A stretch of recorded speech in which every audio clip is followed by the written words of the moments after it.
Francisco, it's Rex Broadcasting Wrestling Observer with Dave Meltzer and Bryan Alvarez. Are you ready? Are you ready? Let's get it on.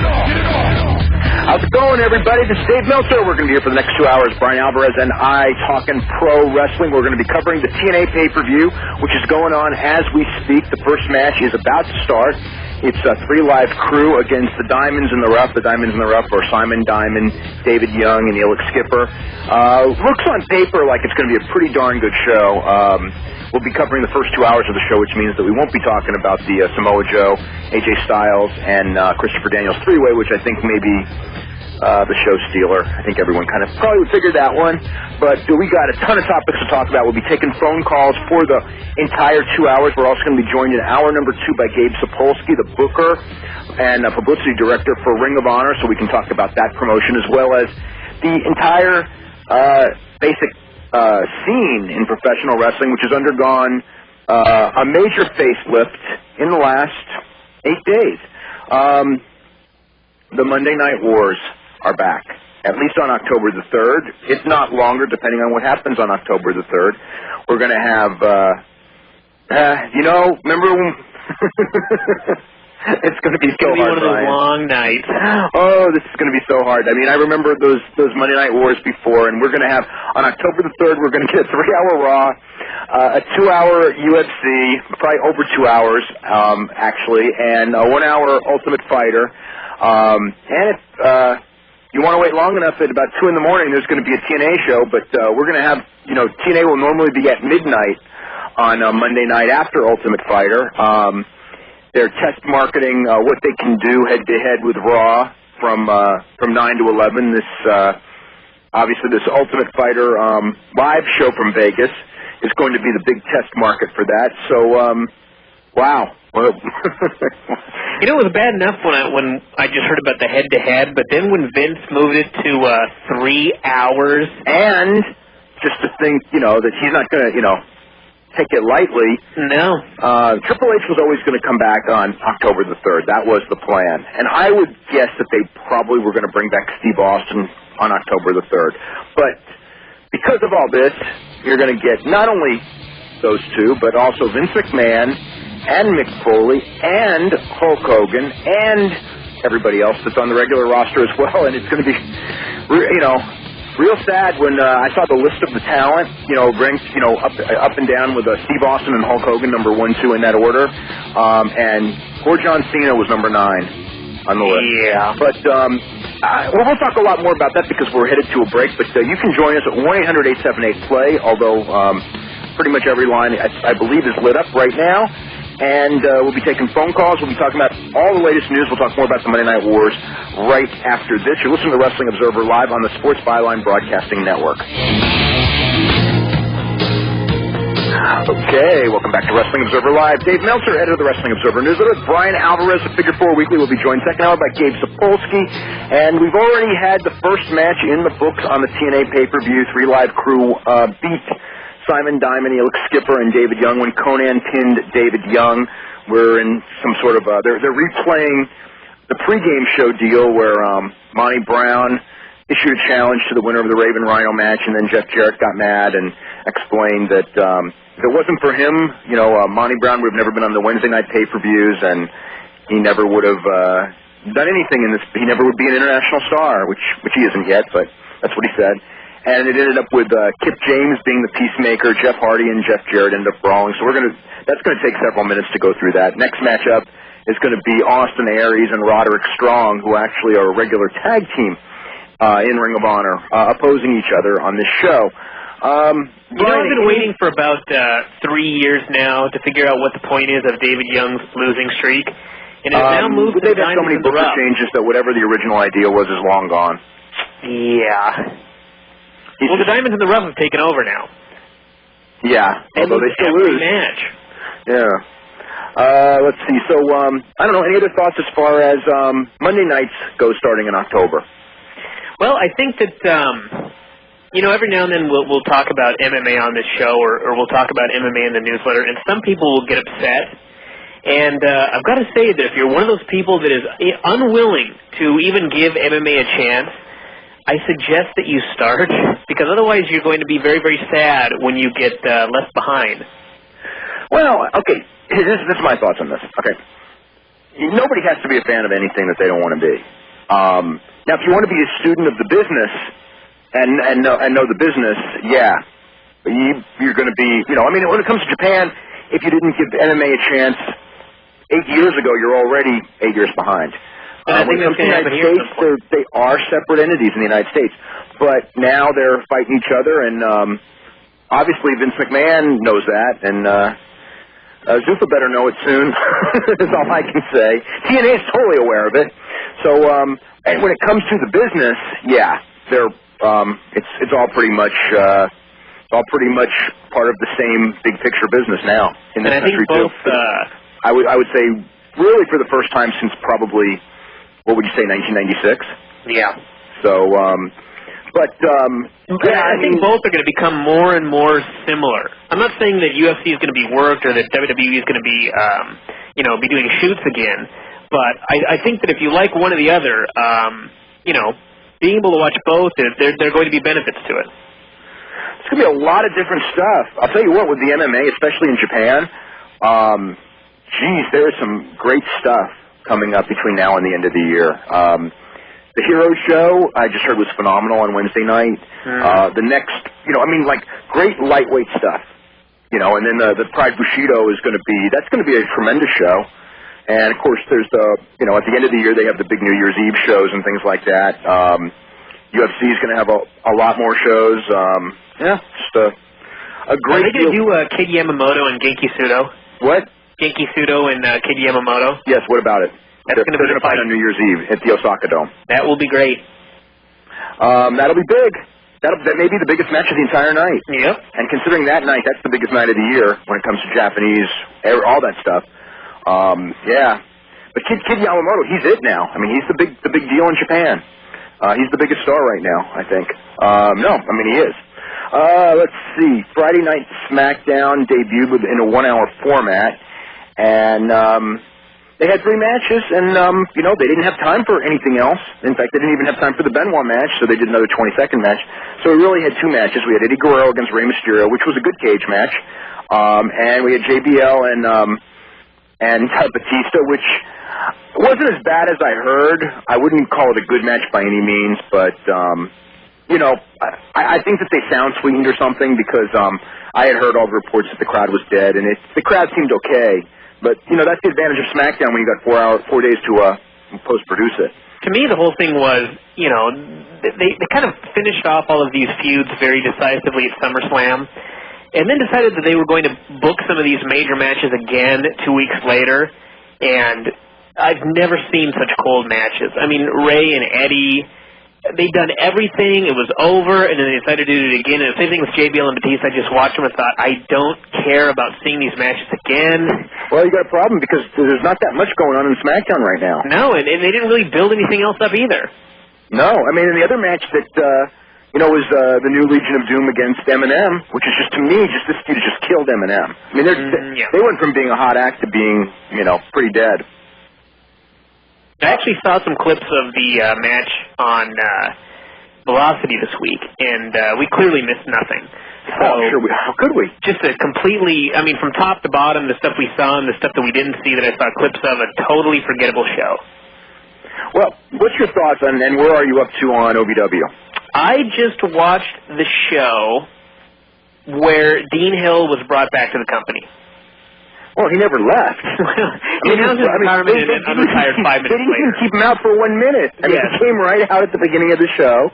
Yeah. And, he said he quit. And, they didn't go 5 minutes after he quit to where he was rehired. Yeah. But, it was pretty good. Dean Hill was, he was Dean Hill. Have you seen the next show yet, or is that the last one you've seen? I saw the show the week after, which, it's good, but it's not nothing that I remember being all that spectacular on the show. Nigel McGuinness and Elijah Burke had about a really bad 2-minute match. That's the only thing that I remember. And Ken Doan and Brent Albright had a pretty decent main event. It wasn't, the greatest match ever that we've been led to believe. No. I mean, it was nothing special, but it was the people were on their feet by the end of it, though. So I mean, the crowd was into it. I've liked the last 2 weeks, but the one thing that I've noticed, and I really noticed this because I was writing a report on the show, is it kind of reminds me almost of some of the early TNAs where so much stuff happened that it gets numbing. Yeah.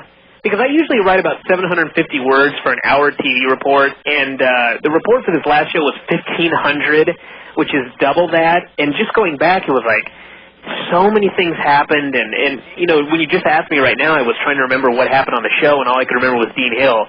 And, you know. And Dean Hill's not going to draw. No, Dean Hill's not in the main event. Nor is he ever going to be on WWE television. Which is sad. You know what I think is the funniest thing in the world? Is that Jonathan Coachman has got a job announcing college football. I mean, the irony of that being that Jim Ross is like the biggest college football fan, I think, in the world. Well, maybe football is looking for a pretty face, or... Yeah, evidently. And I heard he was just as bad as he is as a wrestling announcer. Can you imagine a football announcer? Actually, I've seen those before. As bad as Coachman is as a wrestling announcer? Yeah. You know, the other thing I noticed this past week when I was watching, I watched some Ring of Honor and I watched some Ohio Valley, and it really hit me what a benefit it is when you just allow the wrestlers to come up with their own gimmicks, come up with their own ideas for music and costume and character and that sort of thing.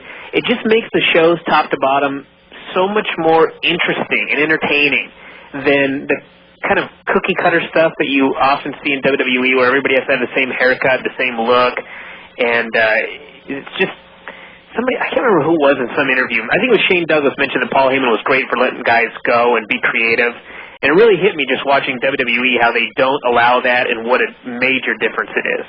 But one of the problems is that they have a certain amount of time, and you know what I mean. And they also are control freaks.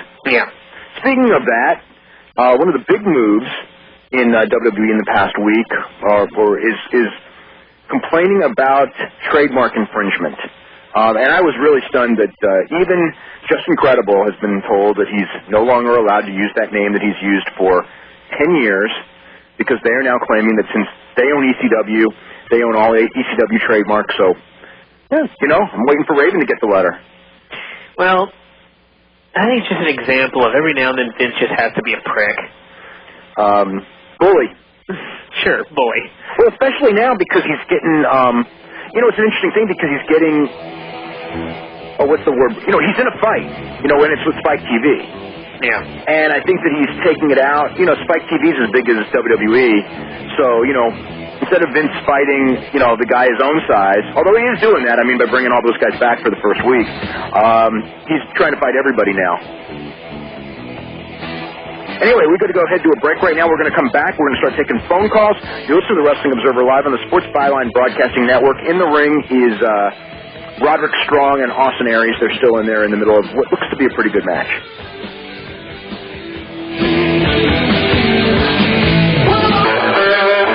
Okay, welcome back to Wrestling Observer Live. Dave Meltzer, editor of the Wrestling Observer News. Bryan Alvarez of Figure 4 Weekly, and we're here covering the TNA pay-per-views. Match number 2 just ended with Austin Aries pinning Roderick Strong after a 450, and just judging from the faces of the people in the crowd, they were standing up and cheering when that one was over. So I think that might have been a really good match. Looked like people were very appreciative. Right now, coming to the ring, it's going to be Monty Brown and Kip James, who's the former Billy Gunn, against Lance Hoyt and Apollo. So that's where we're at in the show. Also, if you're looking for the most up-to-date news on pro wrestling, you can always go to www.wrestlingobserver.com, and there's daily news updates. Whenever there's headlines, we get them up there pretty quick, as well as reviews of all of the television shows, and we also have information how you can subscribe to Figure 4 Weekly that Bryan puts out every week, Wrestling Observer that I put out every week. Those are the two most comprehensive newsletters covering professional wrestling anywhere in the world, and believe me when I tell you that there's going to be incredible amounts of news coming up over the next couple of months just because there's going to be so many big shows and so much going on with TNA, with potential WWE firings, with people being out, or maybe not. Maybe they won't. Although there's some firings already going on, and let's see what else. This week's issue of the Observer has a history of of pro wrestling in the Louisiana Superdome, the days in the 80s when the Superdome was one of the hottest, actually the hottest for a while there. New Orleans was the hottest wrestling city in the United States, thanks to the Junkyard Dog. We have a ton about the Junkyard Dog, Cowboy Bill Watts, Mid-South Wrestling, as far as history goes, as well as in-depth on the Monday Night Wars, what's happening, step-by-step, why it's happening, where we're at, and all the news. So this is a pretty big issue coming up Monday. We're also going to have another issue coming up a couple days later. So just tons of wrestling news. I don't think I've ever written so much in my life as I have in the last, what's it seem, about 2 months? You're going to be moving up to 18 pages and then 24 every 2 weeks. There's just so much going on, and there's only going to be more. You know, even in the 90s, I never had weeks like I do now where I just don't put in sections. Like the New Japan section, week. In this week's issue, I didn't get any results in because there was no space. Yep. Sonny Siaki is in a neck brace. I guess. Oh, they're laughing. Oh, because I guess it was supposed to be Apollo and Siaki, and Lance Hoyt's going to take his place. So, there he is. There's Lance Hoyt. Okay. Anyway, yeah. No Lance Hoyt. The place would riot. What? The place would riot with no Lance Hoyt. Yeah. Yeah. You know what's going to be funny is one of these days when they actually move out of Orlando and they just go to another location and Lance Hoyt comes out and nobody cares. They're going to have to at some point do that in the next year. Yep. Going to be, I don't know. You know, TNA getting Monday night at midnight, that's a lot. To me, that's a lot better than Saturday night at 11. Oh, yeah. They have a chance to do a decent rating, I think, now. Mm-hmm. So, yeah, they're just, I don't know, just pretty jazzed about everything that's going to happen. I mean, the one big news as far as the Friday Night SmackDown goes is that the first rating looks to be a 2.9. So it's down a little bit, but it's not down as much as a lot of people feared it could be. So they're going to survive with that. The Monday rating will probably go up on USA, but that's not a guarantee either. You know, a lot of people look at that, and I don't know. You know, I don't know that. You know, I mean, Spike is so much bigger on Monday night than USA, although USA is generally on most nights a bigger network, and it's not bigger just because of Raw. Because from 7 to 9, you know, Spike gets great ratings with what's it called, CSI, and USA has nothing like this, so they're not getting any kind of a lead-in like they used to get. And you know, they're not coming on. They're not going to have the Ultimate Fighter that follows them, which really doesn't. I can't say it helps their ratings, but probably doesn't hurt their last 8 minutes anyway. It doesn't hurt their overruns, that's for sure. I think when you combine the tens of millions of dollars a year that they're going to be losing on advertising and the tens of millions of dollars a year that I expect them to lose on movies and everything else, things I don't think look good at all. Well, they had a nice quarterly report. Yeah, but that means nothing to me. Yeah. Did you listen to it, by the way? I have not listened to the conference call yet. Okay, I did. Did they ask any questions this time? Mostly about 24/7, and Linda McMahon said due to confidentiality she really couldn't say much about it. And Dennis McAlpine was hilarious because he came on and he asked like 5 questions, and they were 5 questions that had already been asked by other callers like within the last 15 minutes. And Linda was like really nice to him, you know what I mean? But it's just kind of like, I just thought it was funny. She sort of told him to like, you know, why don't you listen to a replay of the conference call later? So that was pretty good. But no big news other than the Austin movie. There's no set time as far as like when they're going to be filming it, you know, but it won't be this year. It'll be early 2006 at the earliest. You know, she mentioned that they're no longer doing syndication. You know, mentioned the TV changes. When talking about TV changes, I mean, she talked about how Friday could be worse because less people watch TV on Friday. But, you know, they were hopeful that, you know, their audience would come. And for the most part, you know, that's what happened. And on Monday, she talked about how because USA has greater penetration, you know, that's better, but it doesn't. Yeah. So. Well, I think they're still living, you know, 5 years ago. It didn't. Okay, 5 years ago. As I recall, when they switched, you know, I think at that time there was about 78, 79 million homes that had cable. and like Spike was in 78 million and USA was in like 79 million. So there was like a 1% difference, and now the difference is like it's not. I think it's like non-existent. They're almost the exact same numbers. But well, the sad thing is, I wanted to find out what it was. And it took me exactly 5 minutes on the Internet to find 2 press releases at the bottom had the information about how many people watched. Yeah. And I was like, okay, if it took me 5 minutes, don't you think somebody in the office could have, looked up this information to find out if it was really that much better penetration before they signed this deal? Well, they signed the deal because they had no choice because the other guys pulled out of the negotiations. I know. They shouldn't even have to start negotiations at all. Well, no, because they wanted a great deal. They thought they were going to get $40 million and ad revenue, and they ended up getting $28 million and no ad revenue. So actually, they went from this contract being worth, 28 and 43 is $71 million to just 28 in a year. It's incredibly stupid. Anyway, what do I have here? Shawn Michaels, Full Nelson, Monday night. He used one move. No, he used one move. The other guy used the move. Well, he did a low blow. He did one move too. Yeah, he did a low blow and incredible performance. Did a full Nelson, and they got about I don't know how many minutes, but it was the best 5 minutes of the show if it was 5 minutes long. On that show, anyway. What about that women's match, Bryan? Oh, my God. You know the best part? Tell the story about the guy that got canned and why.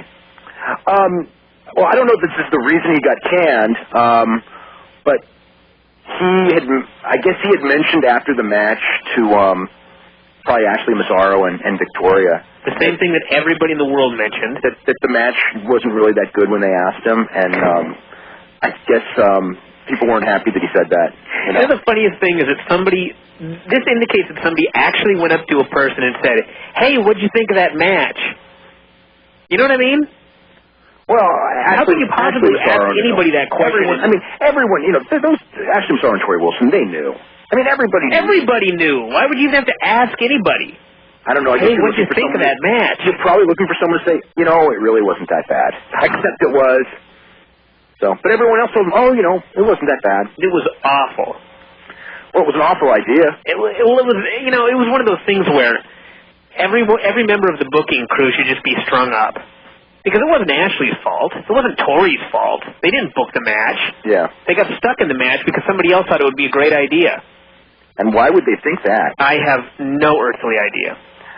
It's funny because you have guys go out there and train for years and years and years. And, how many years has Matt Capitelli been there? And how many years did it take Dinsmore to get up there? And then, Ashley Mazzaro, everyone likes her attitude, and that's good, but 3 weeks training, and now she's doing matches on Raw, and they think that, they can get away with doing that? So, anyway. Even Kurt Angle, he got good faster than just about anybody ever. He wouldn't have been ready in 3 weeks. He would have had a hell of a better match than those two did, but still. Yeah. He was decent. He was decent, well, let's see, when I first saw him. Day 4? He'd been, when I first saw him was in Memphis, and he'd actually been training for a couple months. And, he was already okay, from the first day I saw him. But he could have gone on Raw and he would have been okay. Not good, but, not embarrassed. He wouldn't have embarrassed himself by any means. But, in 3 days, I don't know. He would have been better than them because he's a better athlete. Let's go to Tom in San Clemente. Tom, what's going on?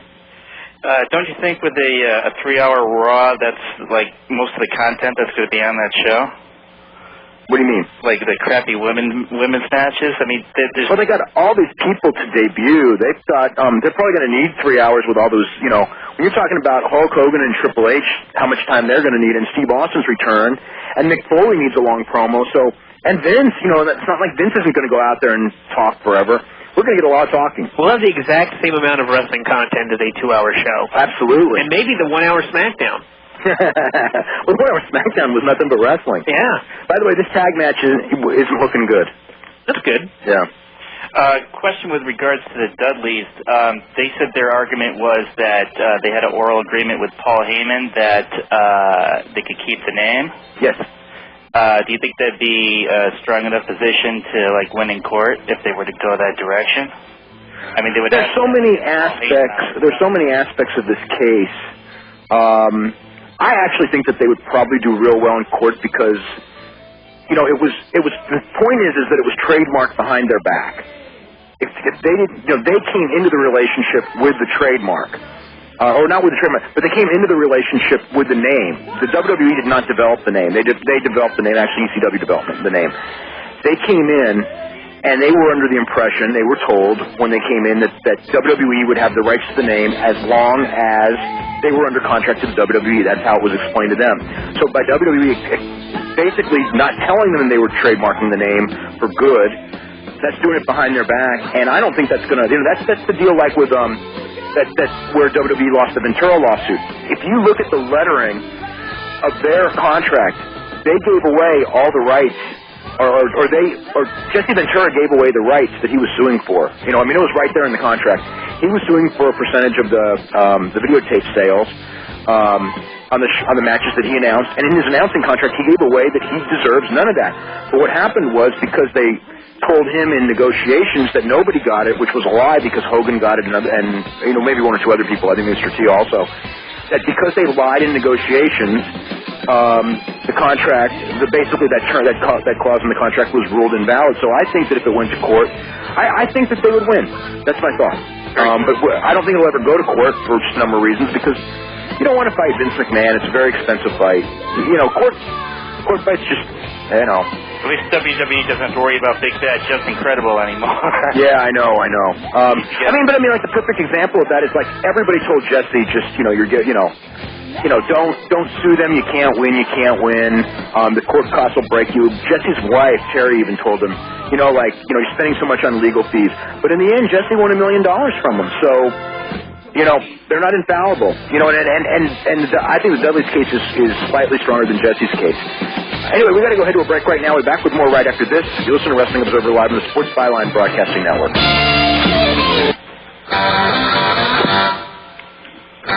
Okay, welcome back to Wrestling Observer Live. Dave Meltzer, editor of the Wrestling Observer newsletter, with Bryan Alvarez, Figure 4 Weekly. You can always go to www.wrestlingobserver.com for info on both of those publications. We're going to go to James in Tallahassee. James, what's going on? Well, before we go, their match actually just ended during the commercial break. Monty Brown gave Apollo the pound, so Monty Brown and Kip James over Apollo and Lance Wade. So far tonight on the TNA pay-per-view, in the opener, 3 Live Crew defeated Simon Diamond, Elix Skipper, and David Young. And then in the second match, Austin Aries beat Roderick Strong. In the ring is Petey Williams, and headed to the ring is Chris Sabin, which should be a pretty darn great match. So anyway, that's where we're... Hello. Whoa, what was that? What was that? I don't know. I think I pressed the button or something. That's supposed to be your fault. Okay, James, what's going on? Nothing much. Just whenever I call in on this show, I thought, well, I could escape the law. I don't have to hear about anything legal. Never on this show. We're never going to go 2 hours without law talk, I think, for the rest of our lives. I don't know. You know what? I hope, it's just, I have some intellectual property friends, and I was actually talking to them about what was going on. And this is the thing. Judges don't like it when, people lie, when people do things underhand. Yeah, it's funny you say that, because so many people think that, like, this is open and shut. And I mean, I don't think that, some things in court are open and shut, but you never know for sure. But to me, when I'm looking at it, I'm just looking at this as a rational human being judge, and I don't see any way that I would rule in favor of them, because they didn't. If they developed the gimmick, like Mark Calloway and The Undertaker, they developed it, no question. They did not develop this gimmick. These guys did this gimmick for 3-4 years before they ever came there. And so how would how would they claim the rights to it? I mean, I know they're claiming by the fact that they bought ECW, so therefore they have the rights. But where to me this falls apart is that when they switched over in 1999, they had not bought ECW in 1999. Right. So therefore, that claim isn't valid, and then they registered behind the guy's back. I mean, they're going like, oh, Bubba and Devon should have registered it. Well, as far as they knew, they didn't have to. Right, because they thought, now, what had happened? They had created the name. Did they themselves go through any procedures when they originally created the name, or was it all connected to ECW? It wasn't connected to anything, because Paul never trademarked anything, and nobody in wrestling trademarked anything in that era, just because that's how it was. Right. Yeah. Well, it's not. The only people who trademarked anything. Look at Steve Austin as a perfect example. Steve Austin used that name in WCW for how many years, and then went to WWE, and he was still Steve Austin. They trademarked Stone Cold, but he can still use Steve Austin. But the point is that if you're trying to claim, that who, and actually I guess it would be Global or whoever it was. It's actually Jerry Jarrett who would have created the name. Can Jerry Jarrett go in there and say, well, I created the name, I never trademarked it, so therefore he can't use Steve Austin in WWE, and then sue today for zillions of dollars because of all the money that Steve Austin's made in merchandising? It's a time difference, too, and that's something the judge would, I would think, consider, and hopefully the Dudleys have good enough attorneys to where they can go in there and paint that picture to the judge, and, to the jury, and just explain it to them what's going on, but we'll see, I hope for their sakes they can use it because it keeps them from making a living, I think they're going to, nothing, if they sue, and I don't know that they will because of the finances of it, the bottom line is that they're going to be back on TV on TNA, real soon, and they're going to be using a different name. I don't think it's going to be Team 3D either. Yeah, because it's all connected. Did Vince go ahead and trademark everything? Was it like just one failed swoop? I'm trademarking everything I can get my hands on. Well, he's doing that now. Now he's doing it. He didn't at the time. I think that like Spike Dudley, I believe his name was never trademarked by the WWE, and a lot of it is just incredible in the trademark papers. It basically says that, he came into this company with that name, Pete Polacco as Just Incredible, and that trademark's expired a long time ago anyway. Right. And they're trying to say, well, now that we bought ECW, by virtue of, ECW all those years ago was the ones that created, because Paul Heyman created the name Just Incredible. Now we have the rights to it, and now he can't use it after he's been using it on the independent scene for, ever since he's been fired. It's been several years now. That's a real weird one. Well, right, and the idea behind trademarks and patents and copyrights, the idea is you protect the fruit of labor of the creator, for a limited period of time. And it seems to me there's more of an interest in that than just preserving somebody's bottom line, a business that had nothing to do with the creation of that name, although they'll claim the enhancement of that name. They didn't enhance Just Incredible, and they did. You can argue they enhanced the Dudleys, but if that's the case, you can argue that they enhanced the Honky Tonk Man, but he came in with that name. Yeah. So he's still using it. And there's no question that they enhanced that name. They enhanced... Go after Honky Tonk Man at one point with his name, or... He had used the name Honky Tonk Wayne Ferris, which they felt was close enough. One Man Gang. Used that name for years and years, came to WWE with that name. He can, he was able to use the name afterwards, and they, obviously enhanced the name. They made it popular nationwide. But the key was, did they had they actually trademarked the names before? Like, had Honky trademarked his name before, or did one? I think the WWE trademarked all those names, but I'm not positive of that. Okay, I was just making sure, because I'm not too familiar with intellectual property. It's a hard subject. You have to take the patent bar before you take the real bar. If you want to go into intellectual property law, that's how tough it is. That you're taking a bar before you even graduate from law school with that. Wow. Yeah. But hey, question about Shawn Michaels and Hulk Hogan. Just every week, Shawn Michaels seems to make a Hulk Hogan comment. I don't know if he made one last week, but I don't remember making one last week. I didn't watch it really close last week, but 2 weeks ago he did. Yeah, he sure did. Yeah, so what's the deal? Does Vince just let him do it, or what's going on? Yeah, the first week he knew he was doing it. I'm sure he knew he was doing it both weeks. I think Vince kind of gets a kick out of it, But why? I don't understand. Vince likes to play guys against each other because then he can be the peacemaker. And it's I don't know who came up with it first. I know Jim Barnett was considered the expert at it, where he would manipulate two guys that were his top guys to hate each other to make for better promos. And then he would always, be the peacemaker between them. That was always his M.O. And it's Vince's M.O. too. Sometimes, like with Bret Hart and Shawn Michaels, Vince did such a great job that, he never made any money because they kept refusing to wrestle each other. Well, he sort of made some money off of it. And it was counterproductive. Well, he made money off of, he made money off it at the end in ways that nobody could foresee. But not, during that period from 96 and 97 when that would have been the hottest match in the company, it kept screwing up. And he never got to do the match until Montreal. And that's the thing. I'd recommend to anybody listening that they get the copy. I guess they can order from you or whatever of your Survivor Series edition when you wrote about the November 17, 97 issue. That's the most read issue as far as I know that's ever done. It's a great issue, and that's surprising given how many questions you get every year. Well, you know what's surprising about it is that, you know, like, so many people have read it, and yet so many people have no clue of that subject that think they know it. I mean, people who should know. I mean, it's been 8 years, and there's stuff that wasn't even in that issue, you know, but, whatever. No, but it's amazing now. I guess we're going to keep hearing more about it now that Brett's doing business with them for the DVD at least. You know, there'll be some talk stemming from the DVD, but from what I gather, the DVD doesn't go into Montreal that much. It's there, very good, but it's pretty much toned down as much as it could be. I'm glad for his sake, because apparently, what did you say, that they had a lot of interviews on there burying him originally? Oh, yeah. The original DVD was going to be a burial. It's going to be just like the Warrior DVD, which whenever it comes out, you'll see what a burial is on that one. And that was, they had Hulk Hogan and Shawn Michaels and several, Steve Lombardi. And what's the point of burying the Warrior besides Vince's own just? Yeah, but you can't. Okay, seriously, Brian. You can't do a DVD on the Ultimate Warrior without burying him. I couldn't do it either. Well, I could do it on Bret Hart. Okay, hold on a second. You don't. Yes, it's okay. The man's insane.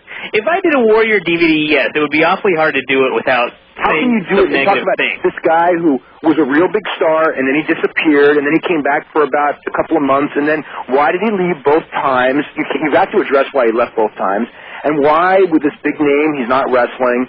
And, you know, what he did afterwards, all the promoters he held up and all that, you know, in different places. It's like, ultimately, he's a crazy man. Yeah, but at the same time, okay, so why do the DVD at all then? Because the Warrior fans are not going to buy it. They want to make money because they think that some people are still interested in him, which, we'll see. I wonder, you know, maybe it'll do well. The Road Warrior DVD did real well. Yeah, but they didn't bury the Road Warriors. If they would have buried the Road Warriors, no Road Warrior fan would have bought it.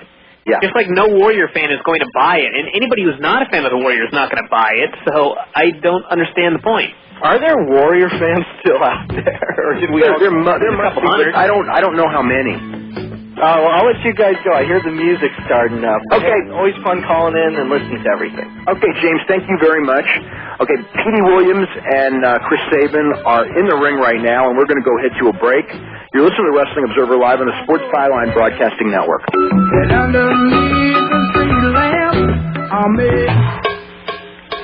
Okay, welcome back to Wrestling Observer Live. Dave Meltzer, editor of the Wrestling Observer newsletter, with Bryan Alvarez of Figure 4 Weekly, and Chris Sabin just had his eyes gouged and tried to give the cradle shock to Slick Johnson. Now he's got Petey Williams up in the cradle shock and actually hit it. I wonder if he's going to know to pin him. He's going there. Let's see. 1, 2, 3. Chris Sabin beat Petey Williams. So anyway, that's where we're at on the pay-per-view. Let's go to Steve in Bellevue, Ontario. What's going on? Hi. How you guys doing tonight? Doing really good. What I want to talk about was Wrestling Observer Hall of Fame. Okay. I noticed this year that round 3 got really, really close. It was something like 56% of the votes this year. And he seems like someone who really should be in the Hall of Fame. I was wondering what your thoughts are on what's holding him back.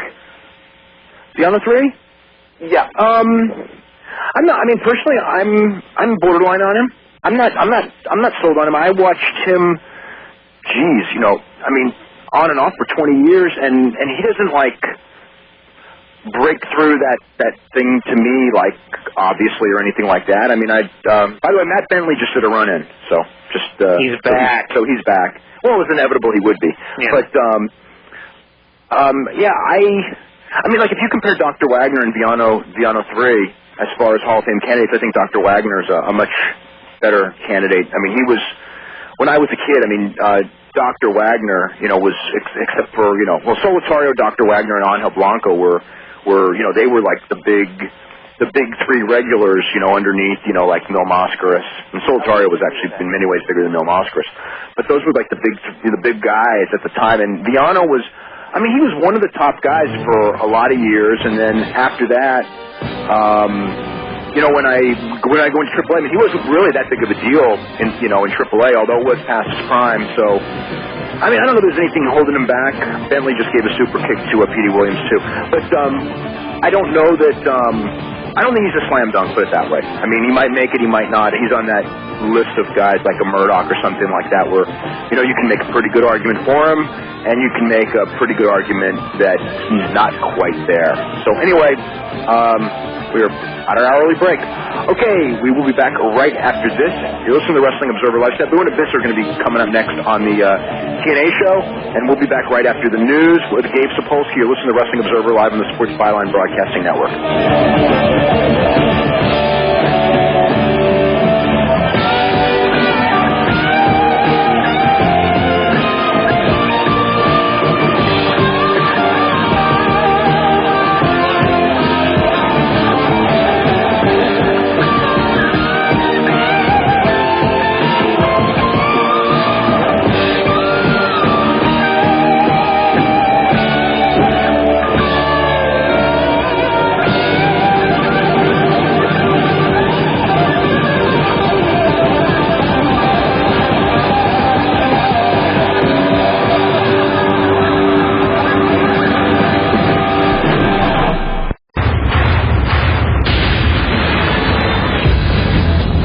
Welcome back to Hour 2 of the Wrestling Observer with Dave Meltzer and Bryan Alvarez. Are you ready? Are you ready? Let's get it on! Okay, welcome to the second hour here at Wrestling Observer Live. Dave Meltzer, editor of the Wrestling Observer Newsletter, with Bryan Alvarez of Figure 4 Weekly. Our guest for Hour 2, Gabe Sapolsky, the booker of Ring of Honor, which on October 1st and 2nd, they're going to be bringing in Kenta Kobashi from Pro Wrestling Noah, one of the greatest wrestlers that there has ever been in this profession, who I think its first match ever in the United States will actually be a week earlier for Harley Race, so it'll be like maybe his second and third matches ever in the United States, so that's a pretty big coup. And Gabe, how you doing today? Good. How are you guys? We're doing really good. We're following the TNA pay-per-view and watching this business that's it's getting pretty wild. I mean, what do you think? You follow the business real close. What do you make of everything that's gone down in, let's say, the last week involving Spike TV, WWE, and UFC and TNA, and how this is all going to shake down? Oh, it's going to be great. Things are going to get exciting again. Vince needs that competition to drive him. I think that's fairly obvious to even anybody who's never met Vince like myself. And now he's getting that competition, whether it is going to come from TNA or UFC, or the way it seems to me is it's going to be a combination of UFC and TNA, and they're really going to give him a run for the money because they are definitely going to give people something different than he's offering anybody. I mean, it's great to hear that Samoa Joe, AJ, and Daniels are headlining the pay-per-view tonight. If that's not a step in the right direction, I don't know what is. Yeah, and they're gonna be key guys. On the next pay-per-view, they're both going to be in. All three of those guys are going to be in key matches. Jushin Liger is coming in, which you had Jushin Liger in last year. I mean, what when you first started, and I guess was the first. I mean, I know you had Otani and Tanaka. And then you later had Muto. What were your thoughts as far as, Tanaka people knew from ECW. Muto, of course, years and years ago was a huge star in WCW, but it had been many years. But your audience, they were, Muto was just huge when he came in. It was one of your best drawing shows, if I recall. Yeah, definitely. And I think that it will get surpassed when Kobashi comes in on October 1st and 2nd. Just for the fact that he's never wrestled over here. I mean, he's in for Harley Race the week before us, but no one's ever seen him here. And when it comes to guys that have, really influenced what you see going on right now with the ROH and just that whole style, Kobashi's one of the forefront, of the guys who really influenced the style. It was that Steve Williams bump. You remember that one? I think it was 93 or something. I know it's the first time that's ever been done, and now you see it's being done all over the time. So Kobashi's one of the main guys that really paved the way for the style that you see today, and he's influenced so many people, and to be able to have him on the East Coast for the first time in good matches, I think is I think it's going to be huge. Now hold on, we're going to go to a break right now, but I want to ask you as far as just so you get ready when we come back. what is your talent, or you've talked to a lot of the talent about working with them, because, your guys are mostly younger guys, and a lot of them grew up watching tapes of Japan, and then obviously, if you watch tapes from Japan in the last 15 years, I mean, that's going to be, one of the key guys. So anyway, we'll come back from the break. We'll talk to Gabe about that. You can also call up at 1-800-878-PLAY. Sabu and Abyss are still in the ring for their match. Listen to Wrestling Observer Live on the Sports Byline Broadcasting Network. Okay, welcome back to Wrestling Observer Live. Dave Meltzer, editor of the Wrestling Observer newsletter, with Bryan Alvarez of Figure 4 Weekly, and Gabe SAPOLSKY, the booker of Ring of Honor. And Abyss is about to pull out, well, he's pulled out a bag. He's got a bag in his hand. He's about to empty the bag. It's going to be 1 million thumbtacks if I don't guess correctly. So anyway, we'll talk about that.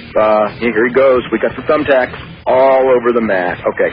Gabe, before the break, have you talked to different guys and, their thoughts on, being able to work on a show with Ken Kobashi, and at the same time, just the matches that you've got. The October 1st match in New York, in Manhattan, is going to be Ken Kobashi against Samoa Joe, which is something of a dream match. It's probably going to be an incredible match. And October the 2nd in Philadelphia, it's Ken Kobashi and Homicide against Samoa Joe and Low-Ki. So you basically booked pretty much the best singles match and the best tag team match that you probably could, given, the styles and who you've got available on those days, I think. Yeah, that was the goal. Forget about the storylines, forget about all, everything else. Let's just put the best matches out there. Samoa Joe was the obvious choice as a heavyweight to go against Kobashi.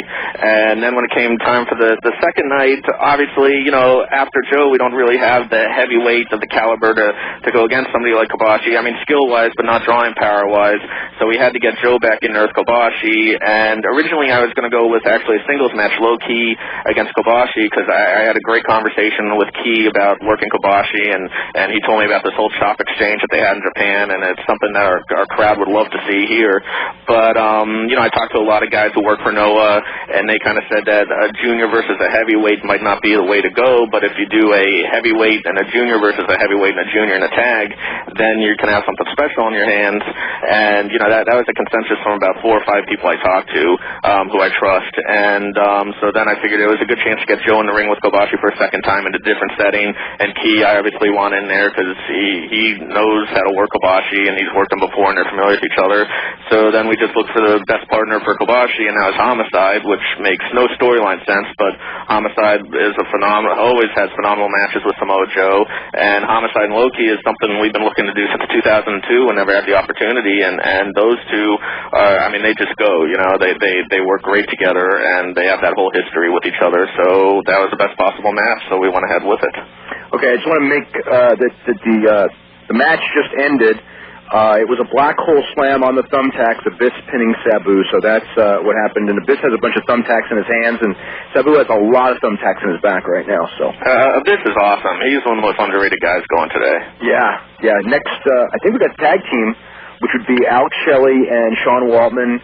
The Naturals is World Tag Team Champions, AMW, and Team Canada, which in this match would be Eric Young and A1. Actually, I think we got Jeff Hardy and Bobby Roode that's going to come up before this.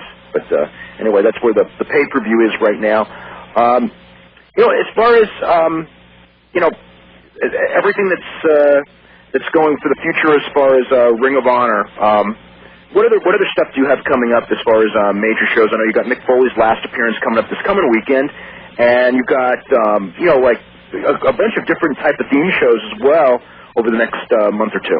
Yeah, I have the next 6 shows booked out, and I'm very happy with all of them. I think they're all going to be tremendous shows, with each one being different. The key is that we have to follow everything in episode, and so people are able to follow the storylines, and then, we also have to make every show different. Even if it's the same matches, they have to have a different twist to them. So the next 6 shows really that there's something unique on every show. And, we got the Survival of the Fittest coming up on the 24th in Boston, which is a unique tournament, and it turned out really great last year, and we got that Austin Aries effort out of it last year, which made him, so maybe we can do something like that again this year. We got the Long Island show on the 17th, which is the blow-off of the AJ and Ray feud and the Key versus Lethal feud that's been building for a while, and Danielson coming back one more time to challenge for the title against James Gibson, which is a dream match that a lot of our fans wanted to to see. Then, of course, the Kobashi shows, which to me are probably our two most important shows of the year because the undercard is absolutely crucial for those shows. We're going to have a lot of people watching those shows, a lot more than usual, and we have to do something to keep those people interested in coming back to us, whether it's new talent coming to the forefront or some kind of storyline starting or something. But those are definitely the two most important undercards of the year. And then from there, we debut in Cleveland, and we go to Buffalo on the weekend of October 14th and 15th, and we got Carino coming back for those and that kind of stuff. And we also have, I haven't announced it yet anywhere, but we have Jimmy Yang. He's going to start with us on that October 1st and 2nd shows, too. So I'm real excited with what he can come in and do. I definitely think that he can come in and replace the spankier James Gibson, who, of course, are on borrowed time with us right now. Okay, tell me about the decision as far as making James Gibson champion, because that kind of goes against the grain, because when he won the title from CM Punk, I mean, I guess was it maybe a week before when he signed?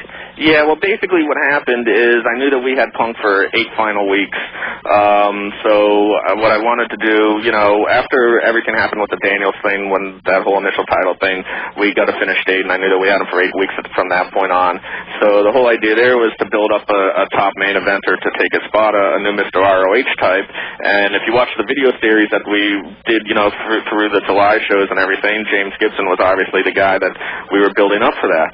So what happened is after we had done all the shows and all the angles and all the storyline and everything, James Gibson signed with WWE, which I can't blame him. He's got to feed the family. So, but we had already had everything in place. So instead of calling an audible the night of the show and having everything that we did leading up to that show not really mean as much, we just figured, okay, we'll go ahead, put the bell on James Gibson, and that gives us an opportunity to keep the storyline going, which I was actually very happy with about the whole thing about when's Punk's last show, where we really had the people guessing as to, number one, when he was going to lose the title, and number two, to who, and it's the first time we really had that data around the title, so I figured with Gibson having the belt and being on borrowed time, we could do the same thing again, keep that thing going where they don't know when his last show is, they don't know who he's going to drop the title to, but it's completely opposite than Punk, because Punk's whole thing was he wanted to leave the belt, he wanted to leave ROH with the title and disgrace the title and do it all for his ego, while with James Gibson, he's staying in ROH while he has the belt until he loses the belt, because the belt means so much to him that he's not going to let anybody tell him where to work or what to do or anything, because he wants to stay here and defend that belt with honor. Let's go to Jay in Waldorf, Maryland, because he's been waiting since the beginning of the show to talk to you. Jay, what's going on? Oh, hey, Dave, what's going on, man? Not too much. Hey, Gabe, how you doing, man? Good, how are you? I just got 2 words, man. Thank you, man. I really appreciate what you're doing with the business these days, man. Thank you very much. That means a great deal. And just one question, man. I just saw the pictures of it from Punk the Final Chapter.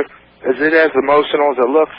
Yeah, more so. I mean, everyone was in tears. The fans were in tears. It was. I mean, words can't describe it. I hope it comes across as on the DVD, but it was really one of those things you got to be there in person for. Although I'm sure the DVD will. It does a great deal in capturing it. But I mean, it was just. I've never been a part of that, even in ECW. Yeah, man, because I'm just fed up with the crap that's force-fed to us about the WWE, like millions of other people, basically, and it's just really refreshing to see your product, and, it's just, that's what pro wrestling is, and it's just, I really appreciate it, and I already stacked up. I got about 80 of your DVDs so far. I spent my whole paycheck on y'all. Thank you very much. Oh, yeah, man, but one question about Roderick Strong. Do you see him as the future ROH champion? He definitely could be. He is delivering in the ring big time, and, he's been given a lot of tests this year. The next step for him is really to improve his promos, and, once he does that, he's really the all-around package. Right. And about Jack Evans, when's Jack supposed to come back, or did he already? He's back in the Kobashi double shot on 10-1 and 10-2. Oh, okay. So, and he'll be on pretty much every show after that. Jack is just a very unique and phenomenal talent. Oh, yeah. And, Dave, I just got a question about the 3-hour Raw.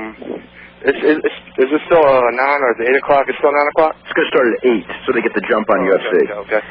Well, actually, what's happening is UFC's running Unleashed from 8 to 9, so the idea was that UFC would have a 1-hour build-up show from 8 to 9 to build up their live show from 9 to 11, and I think that WWE wanted to make sure that it's not, I don't think it's WWE as much as USA, but it's both of them.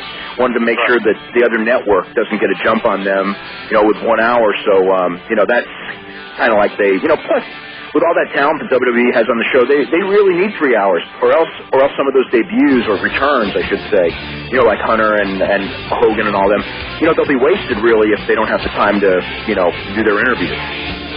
And then, Gabe, real quick, man, never let Chris Masters in ROH ring. I don't think you have anything to worry about. All right, man. I don't think you got to worry about that, really. Okay, we got to go ahead to a break right now. We'll be back with more with Gabe Sapolsky. Again, you can call us at 1-800-878-PLAY. We've got a couple lines available. You're listening to Wrestling Observer Live on the Sports Byline Broadcasting Network. Okay, welcome back to Wrestling Observer Live. Dave Meltzer, editor of Wrestling Observer Newsletter, with Bryan Alvarez of Figure 4 Weekly, and of course we are here with Gabe Sapolsky, the booker of Ring of Honor, which has some of the biggest shows in its history coming up over the next couple of weeks, particularly the weekend of October 1st and 2nd. October 1st in Manhattan and October 2nd in Philadelphia, with Kenneth Kobashi headlining both shows. And, one of the things, one thing I want to ask you before I get to the next thing is regarding Bryan Danielson. What's the status of him? Because, he was a regular, kind of made a national name, I think, in your company and as well as in New Japan. And then kind of, I guess, got burned out on the business. Super talent. There were people last year saying, best technical wrestler in the world. What's his status? I know he's coming back after a long absence. I guess it's this coming week, right? Yeah, he's coming back this week against Gibson, which is, of course, a match we wanted to do for a long time now. And, hopefully he'll be back more than that. I can't really give too much about what the status is, because that'll kind of give away what's happening next weekend. Okay. But obviously he's been a huge contributor to ROH since the first show, the main event of the first show, and his feud with Homicide earlier this year I thought worked out great. And he needs some time off, so, hopefully he's coming back refreshed, and I look forward to, really sitting down and talking with him and seeing where his head's at and everything. Was he doing some stuff in Europe? Yeah, he went over to England for the summer, and, he worked a lot over there, but it's a totally different atmosphere there, and so, it's like a vacation for him to go work over there. A lot of the guys, whether we see them in TNA or in other places, you're kind of discovered a lot of guys. I mean, Samoa Joe we all knew about before Ring of Honor, but certainly, last year in Ring of Honor he became a huge star. CM Punk we knew about before, but became a much bigger star in Ring of Honor. Then guys like Austin Aries and Roderick Strong really made their names, in Ring of Honor. What guys, are there guys that you've seen tapes of that you want to bring in that you think could be the next, Austin Aries and Roderick Strong's of, let's say, 2006? Yeah, I think there's a lot of guys with a lot of potential out there. Adam Pearce springs right into mind. I already have a bunch of stuff for him coming up. He's just a phenomenal talent, which I think he really just needs that one huge opportunity to really break out, and, we're going to give that to him. Saurinaro's looked great in FIP in Florida. Tony Mamaluke's been great down there, too. Tony Mamaluke's looked the best he's ever had in his career. There's Matt Seidel's just keeps getting better and better and better. And then we have a lot of guys that I think can step up their game to the next level still, like Jimmy Rave is well on his way to becoming a main eventer, and he's carried the main event before. Roderick Strong, of course, Nigel McGuinness, B.J. Whitmer, Jimmy Jacobs. So, we have a good solid crew. Jack Evans, I know I'm leaving people out, but we have guys, Cole Cabana especially, that's a guy that's proved he had a phenomenal 30-minute match with James Gibson in Buffalo a few weeks ago. And, those are all guys that I think can also break through to the next level that, from where they're at right now. Does you have Milan's Collection AT coming in? Yeah, we have him coming in for a bunch of shows. I'm actually trying to figure out right now how long he's in the United States for, because, that's a guy that can come in and make a huge impact for us. So, hopefully we can get together a good run with him, because he's absolutely phenomenal. I was blown away by his work. Do you have a first date on him? Yeah, he's starting for us on, we just announced it, in Boston in a couple of weeks on 9/24. He's in Survival of the Fittest. Okay. Just want to mention real quick that Bobby Roode just beat Jeff Hardy when Jeff Jarrett hit Bobby Roode, or hit Jeff Hardy with a flagpole, and actually he hit him twice because it didn't break on the first try. Brian, go ahead. Has Prince Nana lost about 200 pounds in the last 2 years, or is it just me? Not quite 200, but he's definitely lost a lot of weight. And, I mean, there's a guy that's really come through huge with everything that's been given to him and every opportunity he's had. And he's a guy that, I mean, you know, he's leading one of the main heel stables in the promotions, arguably, whether it's him or the Rottweilers, although Prince Nana's stable is much more of a pure heel stable. And he's leading the charge there and doing a great job with everything. I was watching him and Julius Smokes, and I just thought, you know, it sucks that they don't really use managers in, like, WWE anymore because those guys would be so awesome. They're both WWE talents and characters. I mean, there's no doubt about that. Both of them could go to WWE and fit right in on TV right away. I mean, they're both TV characters. They're like Jim Mitchell in TNA is another one. Yeah, Jim Mitchell is absolutely phenomenal. If we had TV, Jim Mitchell would be one of the first guys I'd call.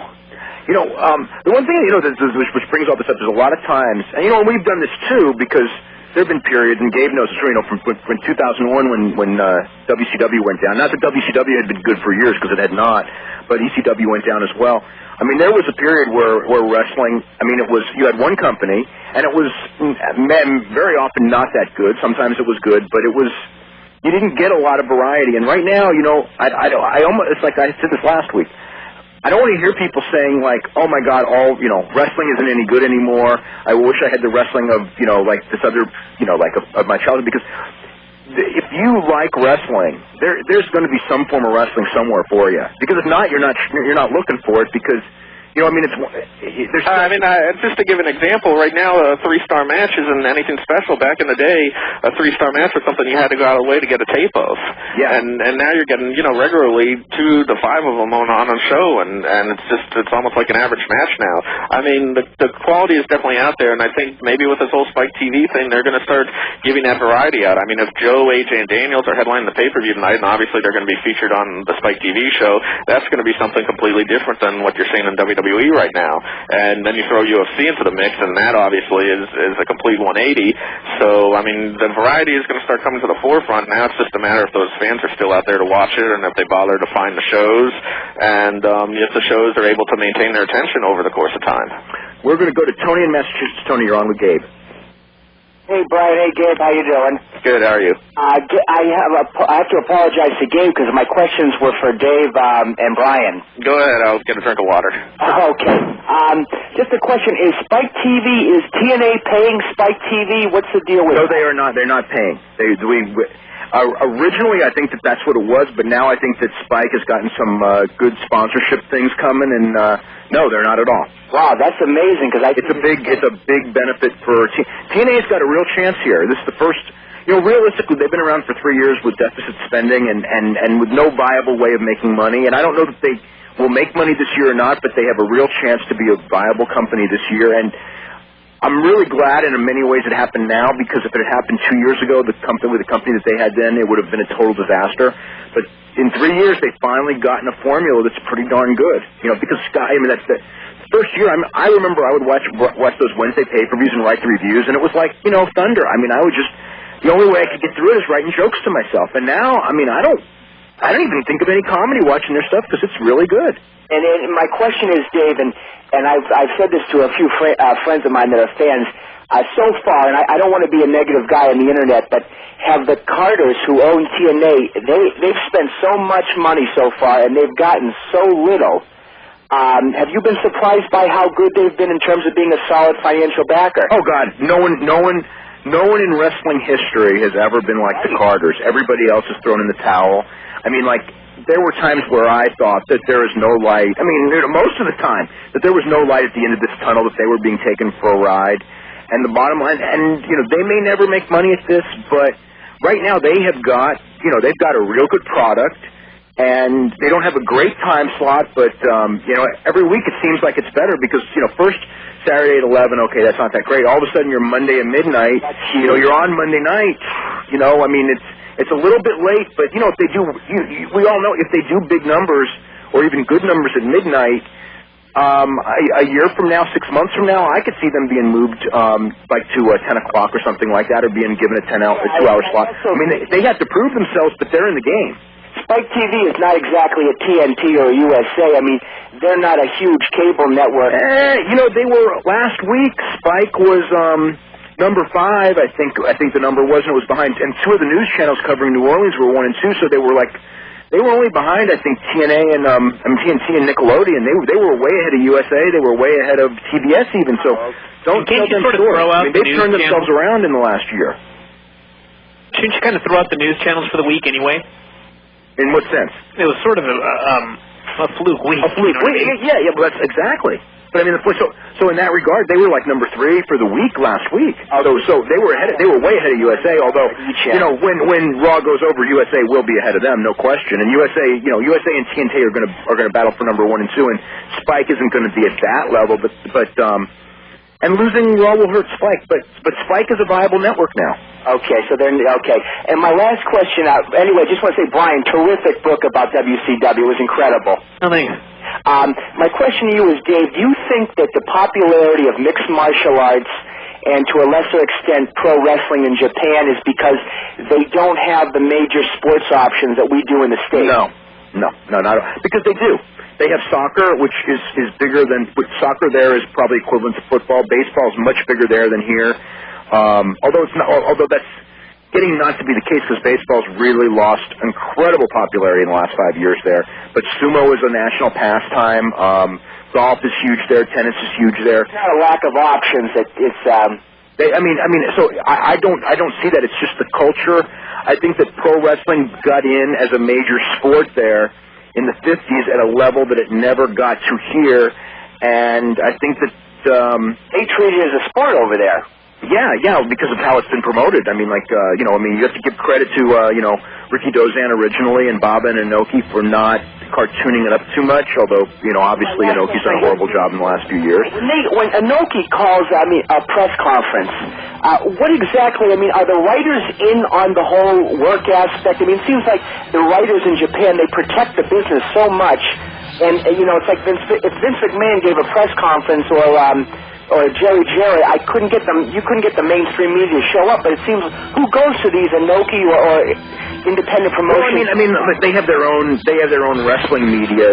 The mainstream media doesn't go to the normal press conferences, but if it's something big like Bob Sapp and Akibono, just an example, every media person there, that's the equivalent of, I don't know, it was bigger. I could say Tyson and Holyfield or something like that, but it was Bob Sapp and Akibono was 10 times bigger there than Tyson and Holyfield was here. It was like, 40 rating, that's bigger than anything but a Super Bowl, so that tells you how big it was. I just get a kick out of when you say, press conferences in Japan. It's kind of funny to think about if a wrestler called a press conference in the States, Yeah, well, it's just, it's just a different culture and everything, but, that's why they've got whatever it is, 50 wrestling companies, and they had, wrestling was on prime time there, network television for I don't know, 40 years or something like that, 50 years before it finally lost prime time. But the mixed martial arts are all over prime time, and they do incredible numbers. So it's just way more popular. It's way more. The only time I can remember in this country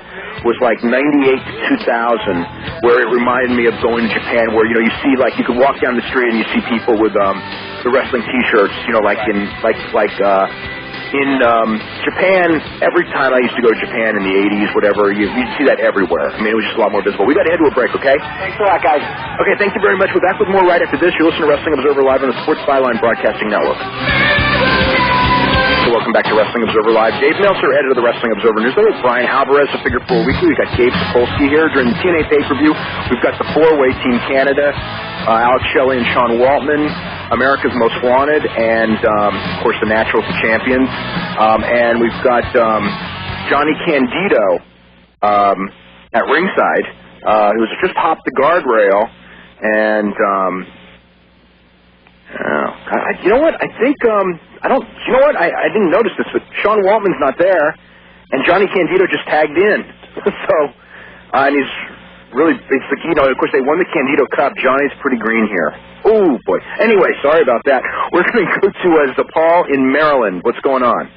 Well, hey, I want to talk to Gabe. I want to ask him a few questions. I want to first commend him on his booking style because I honestly believe he's one of the best bookers in wrestling today. And I want to ask Gabe, what drives his booking style? I also want to ask him, I respect guys like American Dragon and Loki and guys like that because they bring more of a realistic style to wrestling. I want to know if he thinks that Ring of Honor, do you think that Ring of Honor could appeal to a mainstream audience given if they were given that cable time slot? How would you present your company on a national basis or on a national platform? Okay, Gabe, go ahead. Yep, thank you very much. It's easy when you have the kind of talent that we have to work with, and the guys are as hungry and they work as hard as they do. I definitely think that we could appeal to a larger audience. I mean, I've had so many times over the last few years, countless times of people saying they brought a friend who wasn't really a wrestling fan or showed a DVD to someone who was just a WWE fan, and they were really into what they saw at Ring of Honor. And, I think that people who might be into the UFC or into the more realistic stuff, we have stuff that will appeal to them, to the people who want the Daredevils, we have stuff that will appeal to them. We do have a very well-rounded product, so it's the kind of thing where the more people that see it, they get into it, and it's also a product that doesn't insult your intelligence, which I think is a big thing for a lot of the fans, especially some of the older fans. Okay? Okay. Okay, let's go to Jason in Winnipeg. Jason, what's going on? Jason, are you there? Yeah, I'm here. Can you hear me? Yeah, I can hear you. Okay. Dave, I appreciate everything you do with the newsletter and on the radio show, first of all. And, Gabe, I'll echo some of the sentiments from the previous caller or a couple of callers back from Maryland. Thankful for Ring of Honor and everything you guys are doing there. What I'm wondering is, I know that looks like you're establishing some new territories on the East Coast. Do you have any plans in the near future to get into Canada? Do you foresee that ever being a problem with the border and all that kind of thing, or what? It might be a problem with the border. It's not really something that we've looked into. I know when I went over there for ECW, there were a couple of problems and that kind of thing. I'm not exactly sure what they were, so it would be something that we'd have to look at. But pretty much we are going to go to where the demand is and where we feel we can at least break even on a show.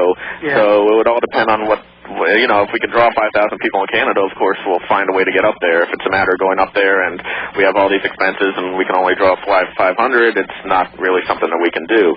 So it really all depends on what kind of demand we get, and thank you very much for the compliments. Well, Gabe, you're going to be, if that wrestling channel gets off the ground, and from what I understand, and I think the actual announcement's probably going to be made tonight, that Rogers Cablevision in Toronto is picking it up, which is the cable company in Toronto. And I know that they want you to be one of their anchor shows. They told me that themselves. So you're going to be on in Toronto, and and we all know Toronto, is one of the best wrestling markets anywhere in the world, and always has been. All of a sudden that opens up, at least exposure to you at a level that you've never had before. Yeah, we'll have to see exactly what happens with it. It's one of those kind of things where I'm trying not to get too excited about it right now. But, the wrestling channel over in the UK has done wonders for our UK business, so, hopefully the same thing can happen in Canada. Okay, anything else, Jason? Yeah, just one more thing. I don't know, I assume, Dave, both you and Bryan saw the last Pride show. Oh, yeah. Mm-hmm. I don't know, Gabe, if you did or not, but I just wanted to say that, I was tremendously impressed. I've been watching Pride a long time, and maybe just get your thoughts on that, and looking forward to do the next Bushido in a few weeks, and that's it. Yeah, I'm really looking forward to Bushido. I really liked the last Pride show. I thought it was... atmosphere-wise, was tremendous. The Miracle Crow Cup Theodore Emelianenko match had a real high standard to live up to, and it did. The tournament was interesting because, again, we went in there with any one of the four, knowing any one of the four could have won, and we came out with a 23-year-old guy, Mauricio Shogun Rua, who's he's the man now in that division, and I think it really opens up that division to a lot of new matches. The one thing with Pride that's been good is that as they keep making new stars, there are so many new matches that you kind of get interested in seeing. The negative is that in Japan, because of the nature of that culture, they're very Japanese-centric, so to speak, and it's hard to make tons of money unless you've got a Japanese superstar. And the real Japanese superstars right now, like Kid Yamamoto, would probably be the biggest right now. They're not with Pride, so it's going to hurt them. And their two big stars, Sakuraba's past his prime, and Yoshida is, he's had a lot of injuries and he's 35 years old, so really he's past his prime too, even though he's only been fighting for a couple of years. So they're going to be, that's their biggest challenge, and I think that's one of the reasons they went to the Bushido, because there's a lot of good lighter-weight fighters in Japan, and, like, Bushido was built for Takanori Gomi, and, we'll see how Gomi does, because he's going to be in a really strong tournament on the 25th. So, is Bushido only, is the satellite deal, was that a last-minute thing? I was devastated. Bushido is on in-demand. Bushido is on DirecTV, but it is not on in-demand, this one, because they didn't get the date in on time. It will not be on in-demand until November 25th. God, that sucks. So you're not going to get it till November 25th? Well, now I'm going to find somebody with a dish. You got to find somebody with a dish, that's all there is. Normally I wouldn't care, but in this case I very much care. Yeah, I really care about this show because I know this is a 14-match show, and probably like 10 of the 14 matches are going to be great. So, going to go to Johnny in New Jersey. Johnny, what's going on? Hi, Dave. I had a question for Gabe. Mm-hmm. I know you guys have brought in a lot of Japanese wrestlers in the past few years. You bring in Kobashi, of course, Milano. Is there anyone left you really want to bring in that hasn't been brought in yet? Yeah, Kenta and Marufuji would be the main two, obviously. I'd love to try to get them in, and who knows, maybe one day. Huh? Maybe one day it can happen, who knows. You had, you were raving to me about Shingo Takagi, who you had on the show in Buffalo just a couple of weeks ago. Yeah, the guy's only been working for 10 months, and he's so good for a guy that's only been working for 10 months. It's scary to think where he's going to be 3-4 years from now. Wow. I think it was an elimination match, Team Canada, because I just saw that James Storm, or was it Harris, just got pinned. But anyway, go ahead, Bert. Go ahead. No, the match is still going on. It's the Naturals and Team Canada, the last two teams. Dave? Yep. Yeah, go ahead. I was finished. Oh, okay. So, John? Why were Kenta and Marufuji in the U.S., but there were visa problems or something? No, they were in the U.S., and they're going to be working Harley Race's show, and they were actually originally scheduled to be on the Kobashi show, but they're going back to Hawaii for something, and instead of coming all the way back to the United States from Hawaii, they're just going back to Japan for that from there. All right. Well, I guess the only other question I had then was about all the Ring of Honor superstars going to TNA. Do you think it might be a bad thing? No, not at all, because what Ring of Honor is all about, Ring of Honor isn't about the stars. What Ring of Honor is about is bringing in the best young talent and cutting them loose and letting them make a name for themselves, and bringing in the guys that are young and hungry and need to make that name for themselves. So we're always going to be at this small level where once a guy reaches a certain point with us, like a CM Punk or so many others, Paul London or whomever, it's time for them to move on to the next level. And if moving on to TNA is part of it and they get good exposure there, that gives us good exposure, and and at the same time it'll open up more spots for new guys to come in. But right now, we have a great relationship with TNA, and I don't see that changing at all. So I'm sure the day will come where TNA might want to run house shows and that kind of thing, and then I'm sure they're going to want the guys like the Samoa Joes and AJs and Daniels on the shows. And from our point of view, that's great, because then it'll be time to bring in new guys. If we hadn't lost AJ and Daniels in the first place, you never would have had Generation Next. So it's just part of the scheme of things. And speaking of Generation Next, you heard the ROH chants during their match? Oh, that's good. I did, because I had with the sound off, but it wouldn't surprise me. And they, I know in the pregame show during the Austin Aries, they were talking about the Austin Aries Roderick Strong match. They talked about, they said that they were, from the same stable in ROH. So TNA's been great to us lately as far as putting our name out there and acknowledging the guy's background and everything, and we're very appreciative of that. Okay, we've got to head to a break right now. We're back with our final segment right after this. You're listening to the Wrestling Observer Live on the Sports Byline Broadcasting Network.